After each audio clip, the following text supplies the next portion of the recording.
Are you more valuable than a dog or a cat, or for that matter, a tree?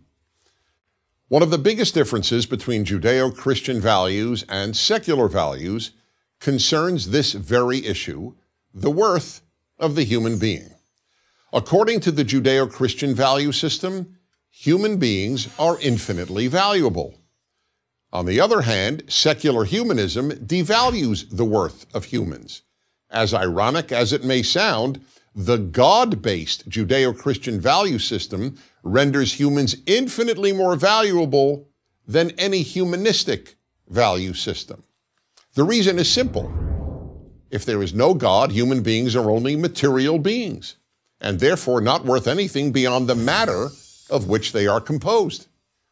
But in the Judeo-Christian system, human beings are created in the image of God, meaning that human life is sacred. In other words, we are either created in the image of carbon atoms, and therefore not worth much more than carbon, or we are created in the image of God, and therefore infinitely valuable. Our secular post-Judeo-Christian society has rendered human beings less significant than at any time in Western history. First, the secular denial that human beings are created in God's image has led to humans increasingly being equated with animals. That's why, over the course of 30 years of asking high school and college students if they would first try to save their dog or a stranger, 2/3 have always voted against the person. They either don't know what they would do, or they actually vote for the dog. And many adults now vote similarly. Why? There are two reasons.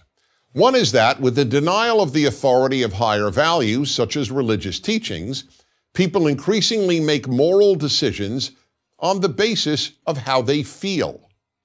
And since just about everybody feels more for their dog than for a stranger, many people simply choose the dog. The other reason is that once you get rid of Judeo-Christian values, there's no reason for elevating human worth over that of an animal. That's why people estranged from Judeo-Christian values, including many Jews and Christians, support programs such as Holocaust on Your Plate.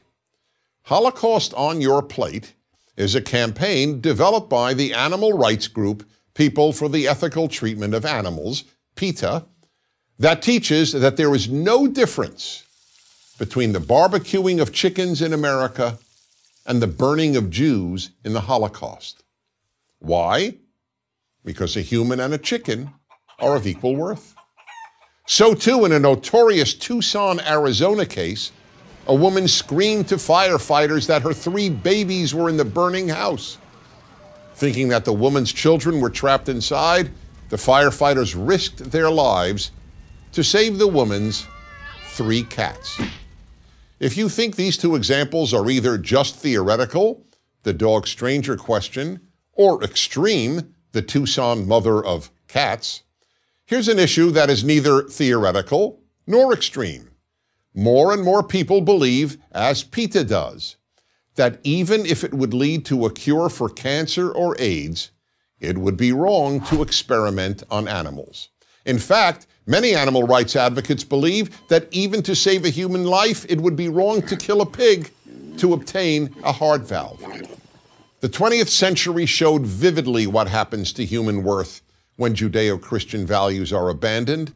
Nazi Germany and the various communist regimes all rejected Judeo-Christian values and ended up slaughtering the largest number of people in human history. For Nazism, Jews and members of other non-Aryan groups were declared worthless and murdered in the millions. For communists, human worth was determined solely by communist parties which murdered tens of millions of people. Only by rejecting Judeo-Christian values could Nazis declare Jews, Slavs, and others subhuman.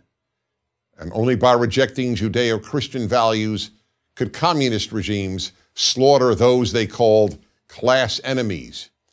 Individual human life meant nothing.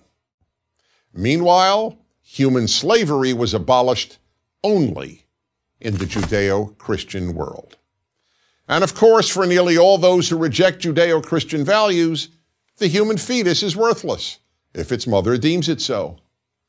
Finally, there is an increasingly vocal part of the environmentalist movement that also denigrates human worth.